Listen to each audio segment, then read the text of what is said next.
A ver, vamos a empezar. A ver.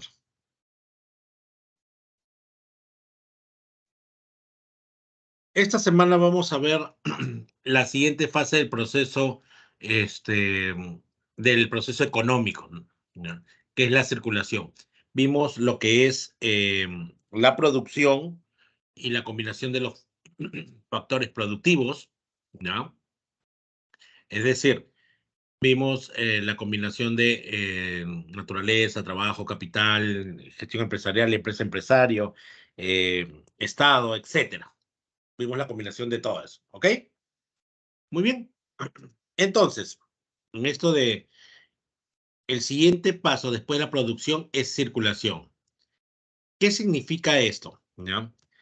Es, como ven acá, por un lado tenemos las empresas, los ofertantes, ¿ya? Los productores, y por el otro lado tenemos las familias, los consumidores, ¿no es cierto? ¿Ya? Y en medio es el mercado. Entonces, acá, en lo que es el almacén de la empresa, ya combinamos los factores productivos y tenemos una cantidad de bienes y servicios, es decir, 10.000 zapatillas, 15.000 gaseosas, 20.000 galletas, etcétera, ¿ya? Y esa cantidad lo tenemos en el almacén. Ahora, la circulación es trasladar eso de las empresas a las familias utilizando los medios de transporte, ¿ok?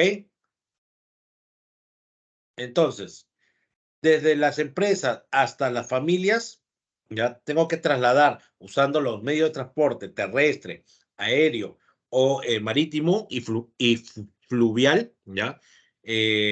Más conveniente para llevarlo al mercado o consumidor final, o sea, al mercado o al consumidor final, ¿ok?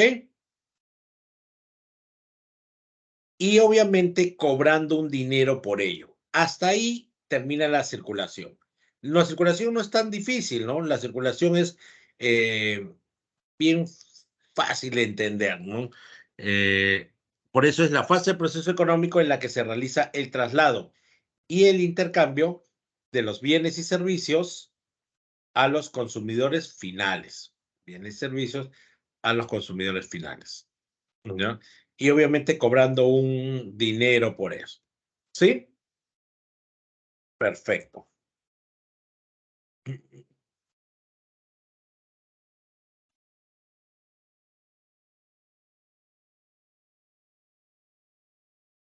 La circulación es eso, ¿no? En el proceso económico está la producción, circulación, distribución, consumo, inversión.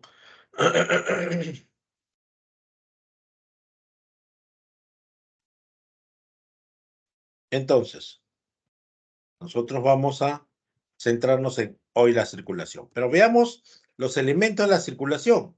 Por un lado tenemos a los comerciantes, el medio de transporte, el mercado, el dinero, las pesas y medidas. A ver, vamos a explicar esto. En el tema de los comerciantes, entiendan esto, miren, este gráfico, ¿ya? Entiendan este gráfico. Entre la empresa y el mercado o las familias, ¿ya? Mientras más intermediarios haya entre ellos, que son los comerciantes, más caro llegará el producto. ¿Saben cuánto le pagan al productor de papa, ya por kilo de papa? 20 centavos. Entonces, profesor, si le pagan 20 centavos, ¿por qué llega a casi 4 soles? ¿Ya? Lo que yo tengo que pagar por papa. Ah, es que hay muchos comerciantes en medio, ¿ya? Y entonces, en estos elementos del comerciante vamos a hablar de mayorista, minorista, especuladores y comisionista. ¿Quién es el mayorista? Ya lo hablamos. El mayorista, ¿ya? ¿Ya? El mayorista es aquel que compra grandes cantidades de, ¿ya? Ya lo sabemos, hablamos del mercado mayorista. Ahora, les voy a preguntar, a ver, chicas, ustedes están pensando en el príncipe azul, ¿no? Que va a llegar a buscarlas. Chicas, olvídense de eso, el príncipe no es azul, es verde, es Shrek, ¿ya? Chicas, tienen que apuntar a otro lado, tienen que apuntar sí a un príncipe, pero de repente a un rey, ¿no? A un rey, profesor, sí, pero al rey de la papa, al rey del camote, al rey del rabanito. Ellos son grandes comerciantes mayoristas, ¿ya? El rey de la papa imagínense que ustedes son productores, pues, de papa, ¿ya? Ustedes como productores de papa, ¿qué van a hacer? Yo me acerco, ¿ya? Y tengo el capital para darles un adelanto para que siembren y pongan semillas, ¿ya? Y para contratar los camiones, contratar al personal que va a cargar y descargar, y voy a pagarles a todos por la producción. Comprometo en comprarle a todos su producción, ¿ok? Entonces, eso es el concepto de mayorista, ¿no? Entonces, este mayorista lo compra a 20 centavos, ¿ya? Entonces, tiene que ganar, entre ganar y el flete, ¿ya? Más o menos son sol 50, ¿ya? Más, ¿ok? Entonces, son un sol 70 ya. Sol 30, ¿ya? No, sol 50, solo 80. Ahí hay 2 soles, ¿ok? ¿Ya?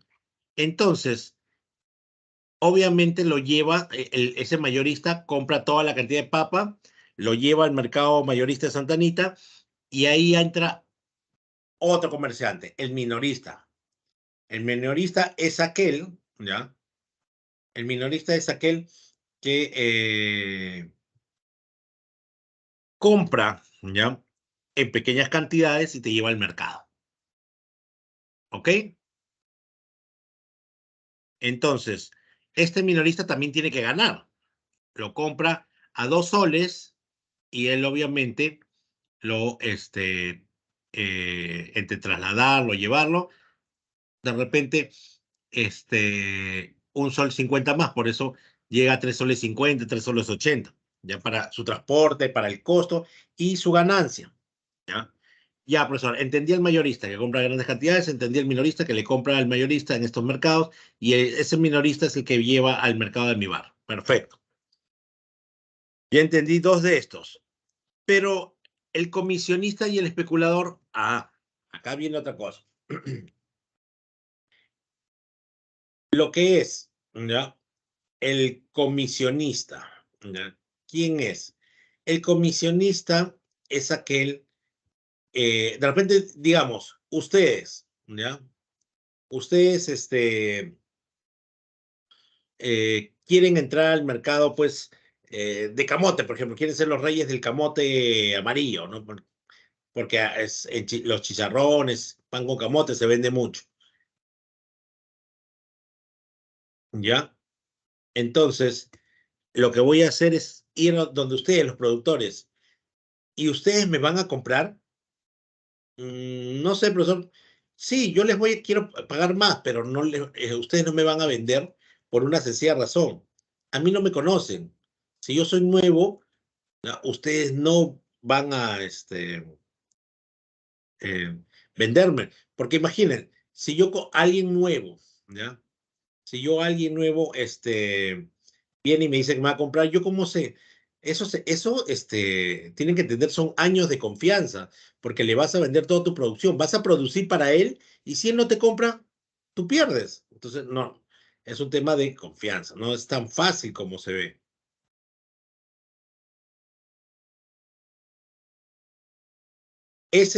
Entonces, eh, yo para poder comprarle, ¿ya?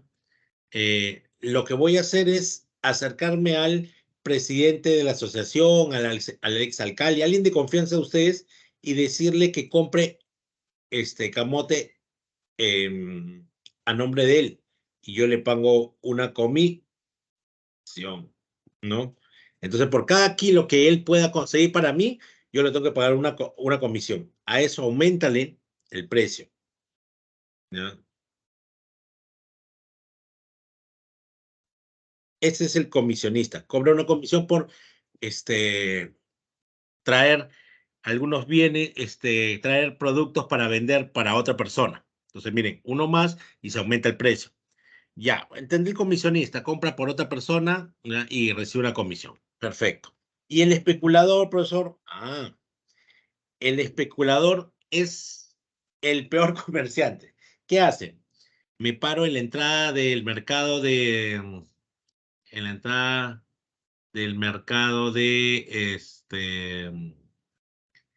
Santa Anita, donde entran los camiones. Y todos los que traen camote, les digo que les voy a pagar 20 o 30 centavos más. Entonces, del 100% que traen, me venderán 80 o 75%. Y si no tienes acceso, ¿ya? Digamos, si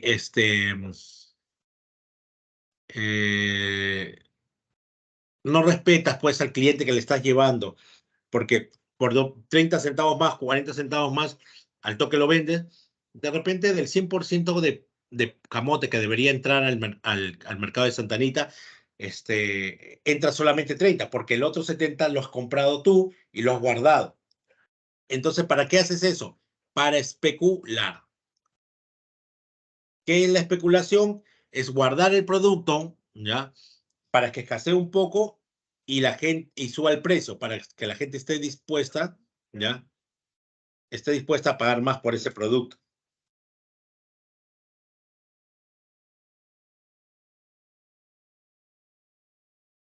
Muy bien. Entonces miren los tipos de comerciantes: mayorista, minorista, comisionista y especuladores. Y pueden estar todos en un negocio. Ahora, los medios de transporte, ¿cuáles son? Terrestre, camión, camioneta, van, moto, tren, y aéreo, aviones, avionetas, helicópteros. Camiones, em, es lo más común, pero realmente los medios de transporte tienen que cogerse de acuerdo a qué, de acuerdo a la disponibilidad en el mercado, de acuerdo a los bajos costos, de acuerdo a que no se entorpezca, ¿ya? Ah, el producto. Entonces hay muchos factores para escoger el medio de transporte, pero eso sí, debemos escoger el medio de transporte que sea más adecuado, que te baje los costos, etcétera. Ahora, dependerá del producto, si es perecible o no perecible, la distancia, el tipo de mercado y características, ¿ya? Entonces, aquí hablemos de esto. Miren, a ver, todos ustedes, chicos, han terminado el colegio recién, ¿sí o no? La mayoría, ¿sí? ¿Ya?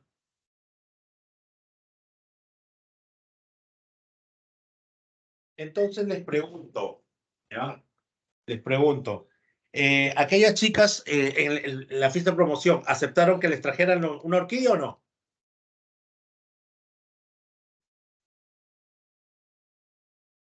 ¿O te llevaron solamente una rosa de jardín? Pues tienes una orquídea.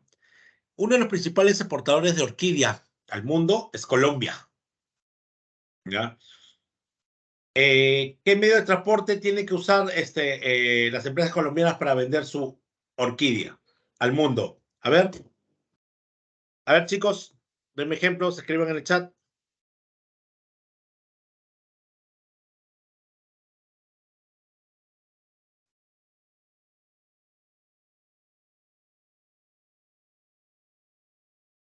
Avión.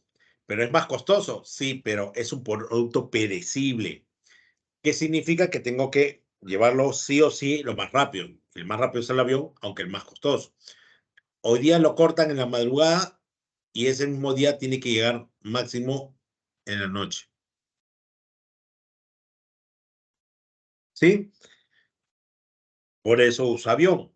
Por eso no se usa barco, porque Dorian, lo mando en barco hasta que llegue y ya se marchitó ya. En cambio, en el avión, en la madrugada lo cortan, en la noche tiene que llegar a cualquier otro país, tiene 3 días para en su mercado venderlo y otros 3 días para que el dueño...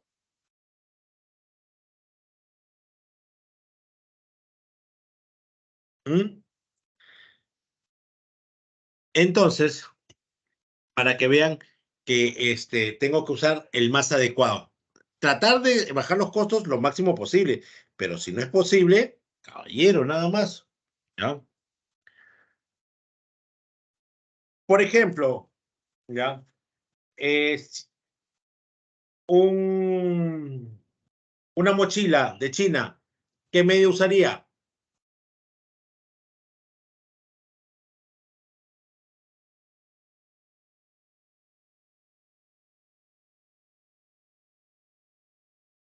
Barco.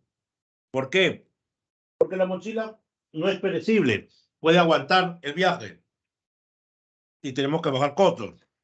A ver, aquellos que tienen familiares de la selva, quiero llevar o comercializar cerveza allá. ¿Qué medio de transporte uso?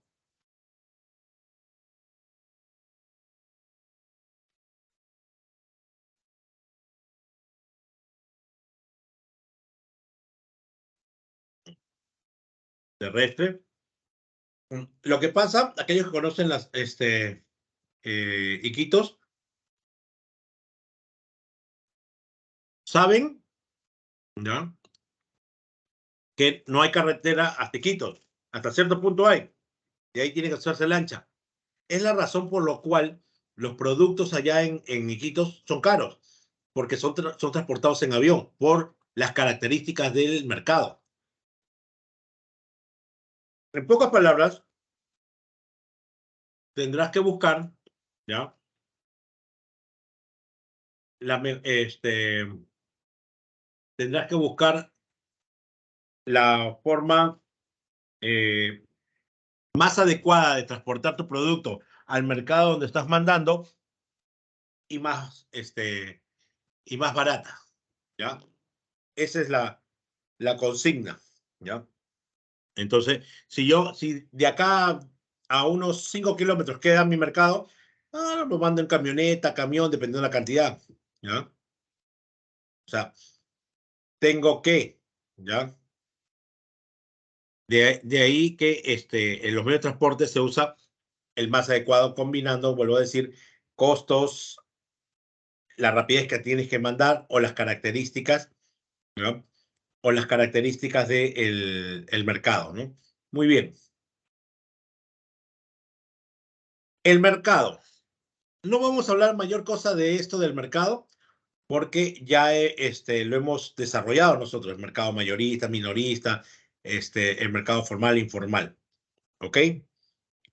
Entonces ya lo tenemos, ya lo hemos desarrollado, pero es un elemento más. El mercado es el lugar físico o virtual de encuentro donde se da lugar a este encuentro entre el comerciante, ¿no? Entre el vendedor, ¿ya? El ofertante y los demandantes. Y ya sabemos los tipos de mercados que hay. Otro elemento es el dinero. ¿Cómo que dinero, profesor? Recuerden su separata. Recuerden su separata.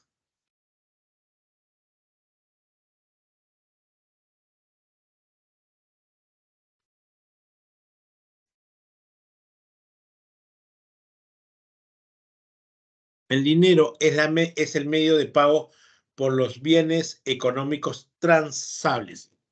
El dinero es el medio de pago, ya que vamos a verlo más adelante, ya de intercambio económico de tus bienes transables.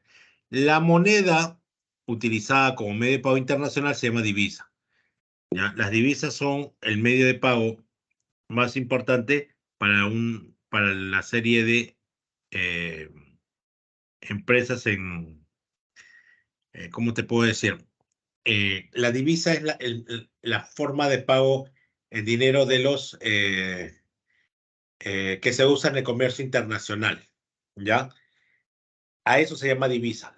Son las monedas más fuertes en el mundo para el comercio internacional. Obviamente está el dólar, obviamente está el yen, el yuan, la libra esterlina, etcétera. ¿Ok? Y ahora una cosa más, ¿ya? Para saber el sistema de pesas y medidas, ¿ya? El sistema de pesas y medidas nos refiere al sistema métrico decimal. ¿Qué significa el sistema métrico decimal? ¿Ya? El sistema métrico decimal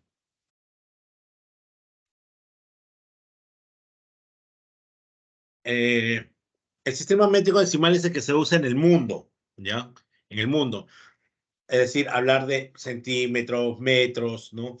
Litros, pero hay tres países que no usan este sistema, que son Estados Unidos, Liberia y Birmania, que usan, por ejemplo, en vez de decir qué tan metro es, qué tan, ¿cómo podría decirles? En Estados Unidos se usa, en vez de metro, en vez de centímetro, usan pies y pulgada, ¿ya? Y en vez de litros se usan galones. Entonces, ellos siempre quieren cambiar al mundo, pero bueno, todos los demás usan el sistema métrico, ¿no?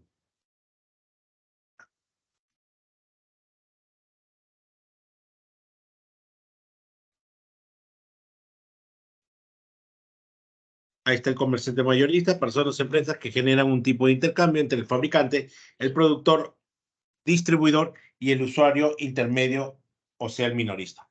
El mayorista, persona, recuerden que es persona o empresa, más que persona, empresa, persona o persona natural o persona jurídica, ¿ya?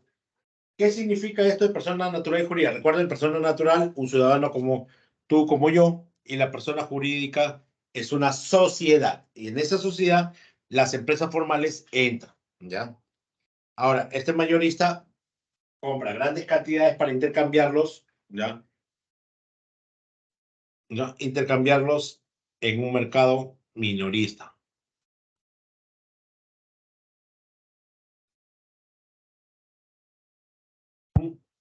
Ahora bien, ese es el mayorista. El minorista, persona o empresa, también puede ser, o sea, una persona, una IRL o empresa individual de responsabilidad limitada, ¿ya? Por eso pues, dice que es una persona o empresa que vende habitualmente, ¿ya? Bienes muebles al público sin haberlos sometido a ningún proceso de fabricación. Simplemente son vendedores intermediarios, ¿ya?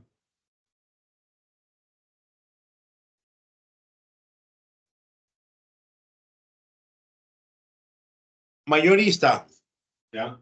Como les dije, el rey de la papa. Minorista, el vendedor de la tienda.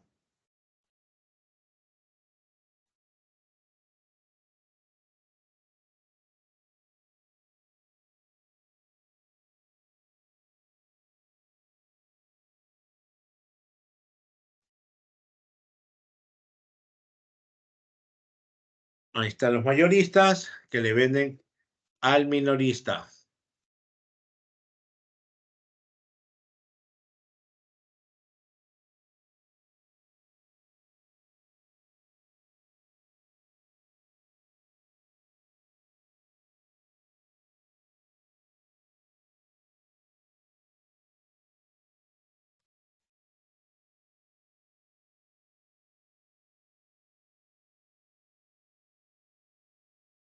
Muy bien. El comerciante especulador, especuladores, persona que compra o vende bienes cuyos precios se espera que suban o bajen a corto plazo con el único fin de venderlos oportunamente y obtener beneficios, o sea, venderlos caros.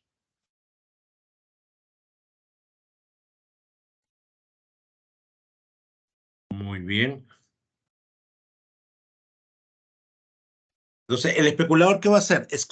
Va a comprar bienes y servicios, lo va a esconder para esperar que suba el precio, ¿ya? En el momento que hayan sufrido más.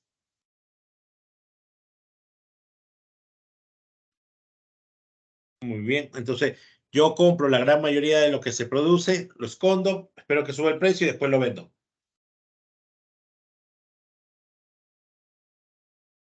Ese es el especulador.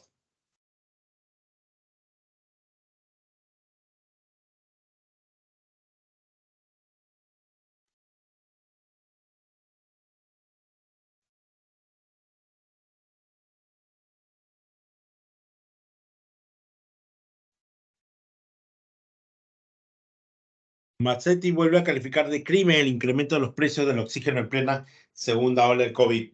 ¿Ya? Ese es el especulador. Lo que pasa es que la gente escondía los balones, ¿no? No había en el mercado y obviamente los pocos que había costaban mucho. Es un ejemplo.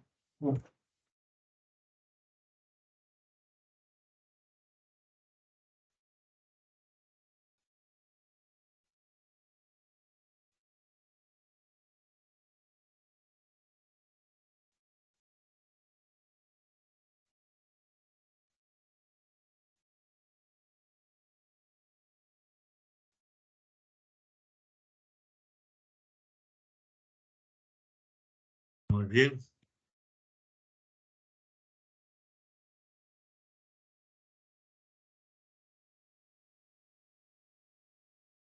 Costo de oxímetro, el oxímetro que muchos usamos, ya estaba a 40, 38 soles, subió a 60 y después a 500 soles, ¿ya? Eso obviamente no va con esto y estamos hablando de que alguien está especulando sobre el tema.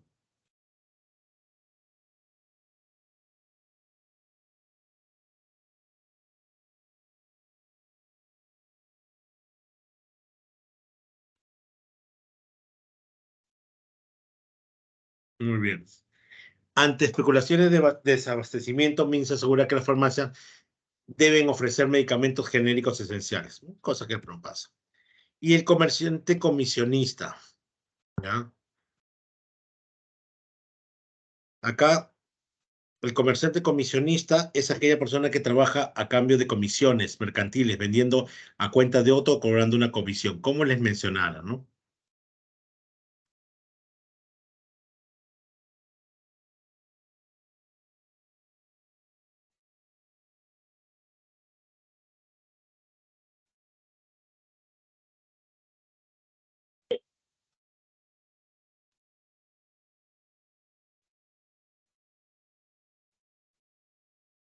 Bien.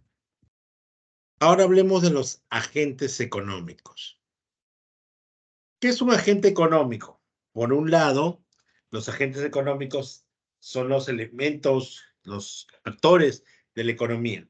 Por un lado tenemos a las empresas, por ejemplo, McDonald's, Starbucks, cualquier empresa que conozcan, una persona natural y jurídica tendría que decir, eh, por ejemplo, empresas como esta tendría que decir que son parte de los ofertantes o empresas, ¿ya?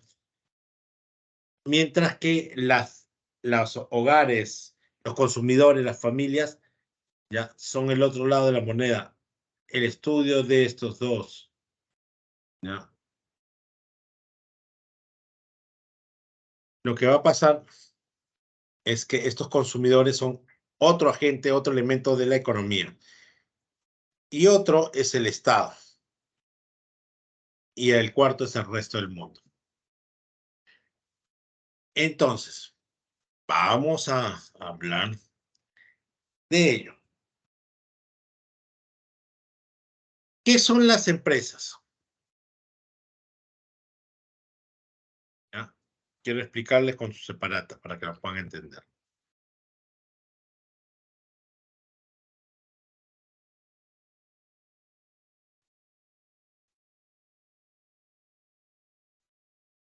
Entonces, vamos a hablar de los hogares. Hogares dice que son las unidades, perdón, los hogares son las unidades eh, económicas que demandan bienes y servicios, ¿ok?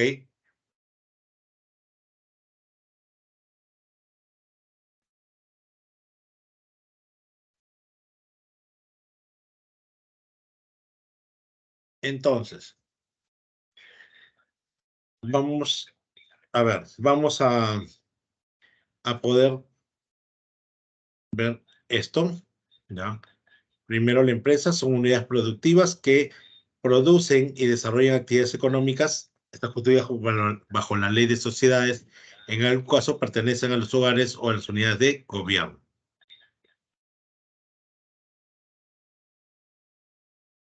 Entonces, eso es una empresa, pero miren lo diferente que es con el concepto de un hogar. Hogares son las unidades económicas que demandan bienes y servicios y se consideran, ¿ya? Y se considera hogar al grupo de personas, ¿ya? Entonces, mire, unidades económicas que demandan bienes y servicios. Se considera un hogar a un grupo de personas que comparten la misma vivienda, que juntan total o parcialmente sus ingresos para el consumo colectivo de alimentos y bienes. En una vivienda puede haber varias familias. Te explico, ¿ya? Una familia, ¿ya? Una familia es el núcleo fundamental de la sociedad, papá, mamá, hijos. Supuestamente debería haber por cada casa una sola familia, pero eso no es real. Lo normal es que en una casa haya varias, en un hogar haya varias familias, y entonces se habla de que el número de familias es el mismo número de hogares. Solamente es un hogar cuando, por ejemplo, y esto les ha pasado, creo que todos tenemos un familiar así, donde viven en la casa del abuelo, ¿no? El tío, el otro tío, tú mismo, ¿no? Y hay tres familias. Está el papá, tres de sus hijos, ¿no? O por ejemplo, en un edificio de 5 pisos, papá y mamá original, que son los abuelos, ¿ya? Tienen el primer piso. En el segundo piso está el hijo mayor con su familia. En el tercer piso, el segundo hijo con su familia. En el tercero, la hermana y su familia. Y en el quinto, se lo han dado al nieto mayor, ¿ya? Entonces, en esa casa, mientras todos den una sola cuota para cubrir todo, perfecto. Pero si no es así, estamos hablando que esa casa hay, por ejemplo, tres familias, lo que significa que hay tres hogares. ¿Ok? Miren, en la época de la, de ¿cómo se dice? Del censo. Se demoraron muchas casas en llegar al censo, fueron casi en la noche, ¿ya? ¿Y por qué fue eso? ¿Ya? ¿Eso saben por qué fue? ¿Ya? Eso fue así porque, eh, ¿cómo se llama? Dieron un número de planillones, o sea, una supervisora, una encuestadora, una de esas que van a llenar la encuesta, le dan 20 casas y le dan 20 planillones. Y eso no es real, porque en la casa, ¿ya? En la casa no hay solamente, en varias casas no solamente en ese hogar no solamente hay una familia, hay varias, ¿ya? Entonces, ahí tú te das cuenta mm, que en un hogar puede haber varias familias, o también en un hogar con varias familias solamente se considera un solo hogar, ¿ya? Entonces, ¿cuándo se considera un solo hogar? Cuando todas esas familias juntan su dinero para cubrir sus gastos. Todas juntan y pagan el agua, la luz, el cable, ¿no? Su comida, etcétera, ¿ya? ¿Está claro esta parte?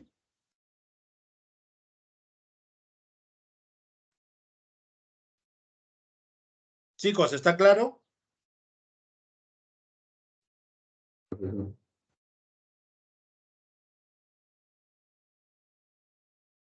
Ya.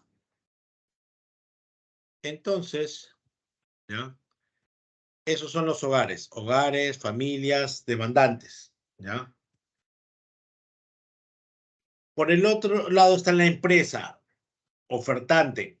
Son las unidades productivas que desarrollan actividades económicas. Están constituidas bajo la Ley General de Sociedades. Recuerda que las empresas son personas jurídicas y están constituidas bajo la Ley de Sociedades, es decir, hicieron su mancha. Estas empresas que cuando dice que pertenecen a hogares, muchas empresas son empresas familiares, informales algunas y otras formales. Y a otras de estas empresas pueden ser empresas del Estado.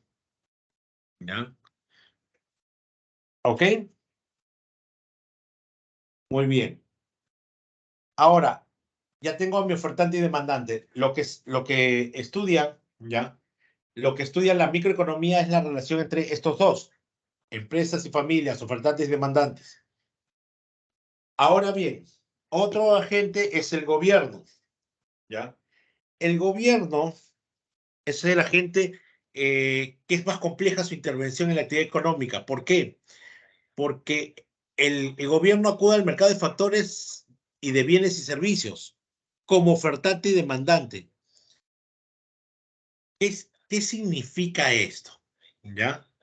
Ah, lo que pasa, profesor, es que el gobierno va al mercado de factores a vender tinta, a vender computadoras, ¿ya? Y lo que preguntamos, ¿ya? Del gobierno cuando va al mercado de bienes y servicios, ¿qué significa? Al mercado de bienes y servicios, ¿ya? Va y compra papel, uniforme para las policías, etcétera, ¿ya? Pero también va a ofertar ya al mercado de bienes y servicios. ¿Qué oferta? Sedapal, ¿no? Etcétera.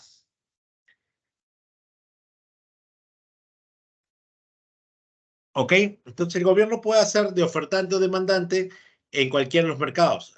El mercado de bienes y servicios o el mercado, ¿ya? De factores.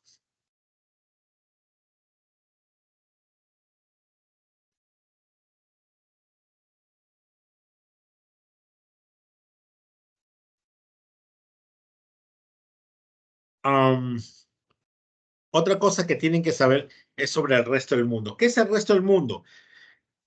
Muchos creen que el resto del mundo es cualquier país que está en el globo terráqueo. Ese es el resto del mundo. Y no, es cerrado ese concepto. El resto del mundo es cualquier país que el Perú tenga un acuerdo comercial o financiero o vigente. Entonces, el resto del mundo, por ejemplo, Birmania no es el resto del mundo porque Perú no tiene ningún acuerdo comercial, ninguna acción de compra y venta. Pero, por ejemplo, ya, eh, ¿cómo se llama? Vietnam sí es parte de su resto del mundo. ¿Por qué? Porque Vietnam es parte este, de la PEC y el Perú también. Eso es el resto del mundo, chicos. Ahora sí, chicos, ¿está claro la explicación o hay algo que tengan dudas? Escriban en el chat o levanten el volumen.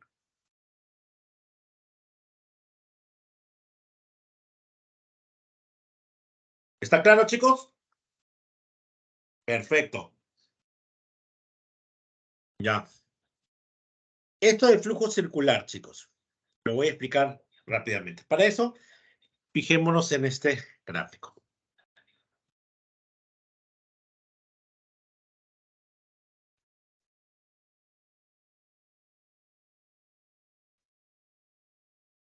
Miren, en el flujo económico hay dos elementos. Los polos económicos, que por un lado son las unidades de consumo y por el otro son las unidades de producción. ¿Ya? Entonces, en estos polos económicos, ¿ya? Que están en los extremos, ¿ya? Uno son las unidades de consumo. ¿Qué es esto? Miren, acá en el gráfico tengo, por un lado, empresas que producen y venden bienes y servicios y contratan y utilizan los factores de producción. Acá es empresa, empresario, gestión empresarial, pero sobre todo es ¿cómo se llama? Se llama, bueno, eh, Ya. Empresa, unidad de producción, ¿ya? Ofertante, es un polo, el polo A, por ejemplo, acá. Por el otro lado, tengo a los hogares, las familias, los demandantes, unidades de consumo, el polo B, ¿ok? Ya. Aquí, tanto las empresas como los hogares se unen en dos mercados, el mercado de bienes y servicios y el mercado de factores de producción. ¿Cuál es el mercado de bienes y servicios? El mercado donde se venden juguetes, pelotas, reglas, un bien o un servicio, servicios de restaurantes, servicios de educación, etcétera. Y por el otro lado también está el mercado donde se venden y se negocian factores productivos, tierra, capital, gestión empresarial, etcétera, ¿no? Ahora, esta línea, esta flecha continua que sale del polo A en la parte de arriba, que sale de empresas y dice bienes y servicios vendidos y que pasa por el mercado de bienes y servicios o pasa de frente al mercado de hogares. Muy bien.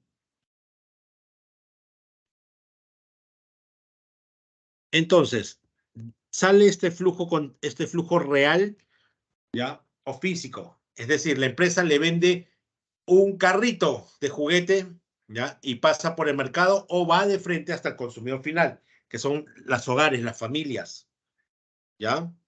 ¿Ok? Entonces sale del polo A, pasa por el mercado de bienes y servicios y llega al polo B. Automáticamente ese flujo real, ¿ya? Se conecta porque del polo B va hacia el polo A.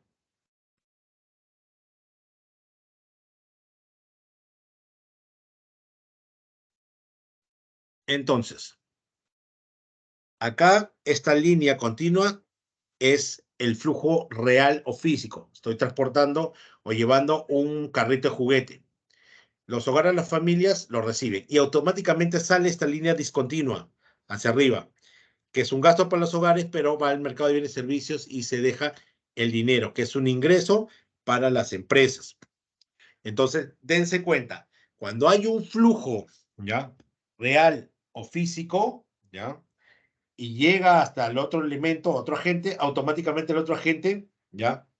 Mueve un flujo, ¿ya?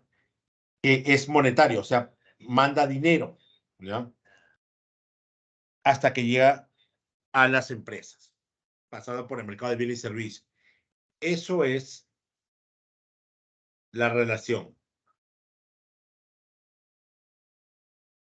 Entonces, eso es el flujo real o físico que deja una zapatilla, por ejemplo, hacia los hogares de los productores y los hogares automáticamente pagan esa cantidad de zapatilla.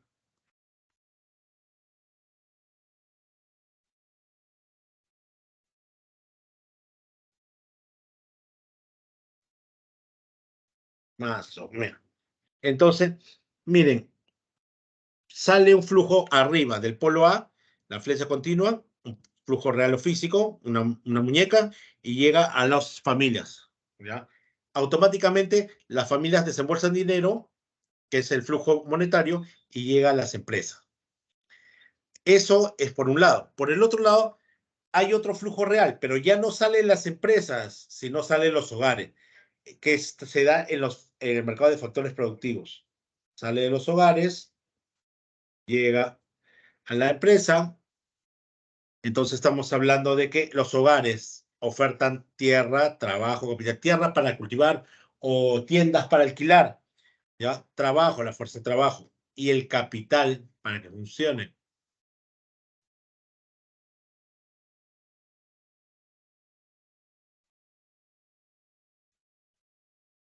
Muy bien.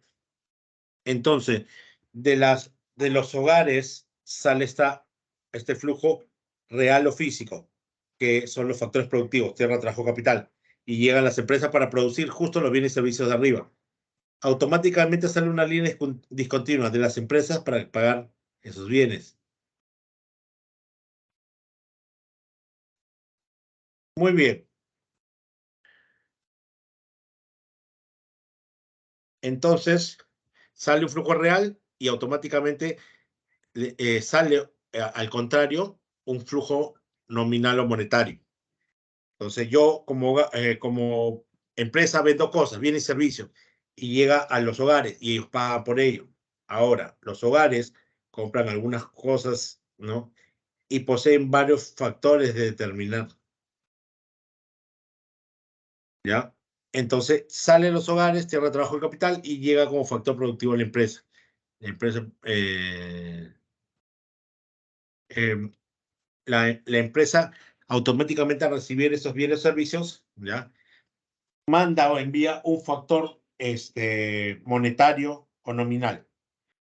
¿Ven? Hacia arriba, la mercado de bienes y servicios, sale de las empresas factor real o físico, y en respuesta a los hogares le dan un, le dan el flujo monetario, dinero. Y abajo ya no es la empresa la que da el flujo real, sino son los hogares, las familias. ¿Ya? Muy bien. ¿Ahí se entendió, chicos? Bueno, avanzamos porque ya nos queda poco. Ahí hablan de los polos económicos, las unidades de consumo y producción, los flujos. ¿Ya?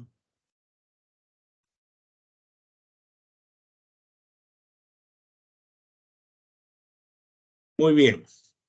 Factores que afectan al presupuesto. Un presupuesto es un documento contable, económico, que sirve para poder determinar eh, si tengo superávit o déficit. Es decir, ahí junto todos mis ingresos menos mis gastos, ¿ya?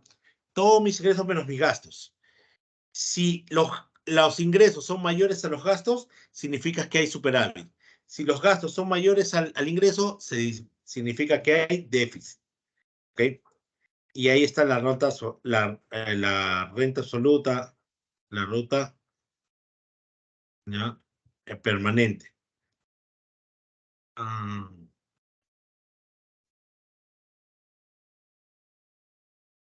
muy bien. Entonces, al hacer un presupuesto, ¿ya? Tienen que saber que hay ingresos y gastos. La idea es que haya más ingresos que gastos. Y si hay más gastos que ingresos, tengo que ajustar mis gastos. Pero, ¿qué es la renta absoluta y la renta permanente? Mírenlo así. La renta absoluta es que alguien tenga un trabajo fijo y sabe que va a ganar, por ejemplo, como secretaria, unos 3.000 soles mensuales, ¿ya? Pero sabes que como está en planilla, puede ganar gratis en julio y en agosto, horas extra, etcétera. Entonces, tú ya sabes que vas a ganar 3.000 soles, pero con descuento serán 2.600 o 700. Entonces, lo que tienes que hacer, ¿ya? Es hacer tu presupuesto de gastos en base a esos 4.000, a esos 3.000, perdón, 2.800, 2.700, ¿ya? Hay meses que vas a ganar un poquito más, sí. Puedes, aumentarle a ese monto un poco, sí. Pero la idea es que ese monto, no se vea afectado por estas variables. Entonces, yo hago mi presupuesto sobre esos 2.800. En cambio, eso es cuando, bueno, hablo de que los ingresos son relativamente fijos, pero la renta permanente, ¿ya? Es diferente. Aquellos que tienen familia que comerciantes saben que hay meses de vacas gordas y vacas flacas. ¿Qué significa eso? ¿Ya? Es que lo que va a pasar es que hay meses donde gano 1.000, en otros 2.000, en otro 1.000 otra vez, en otros 5.000, en otro 10.000. El problema es que tú no puedes hacer presupuestos diferentes todos los meses. ¿Qué haces? Sumas todos los ingresos variables en el año y lo divides entre 12. Y eso es lo que debes, lo divides entre 12 y eso es lo que deberías, ¿ya? Tener como gasto máximo. ¿Ya? Si mi gasto salió 4.500, no debo pasarme los 4.500. ¿Ya? Entonces, la renta permanente habla de los ingresos variables y poder sacar un promedio de gastos. Y por eso, cuando ustedes iban al colegio, un mes pagaba papá y después no pagaba dos, tres, y pasaba el tiempo y pagaba todo de porrazo. Es por este motivo, ¿no? Por su renta permanente. Puede gastar un equivalente al promedio entre el año, sí, pero no debe pasar ese monto, ¿ok? Ahora, los gastos fijos, aquellos gastos regulares, ¿ya? Los gastos fijos son aquellos gastos regulares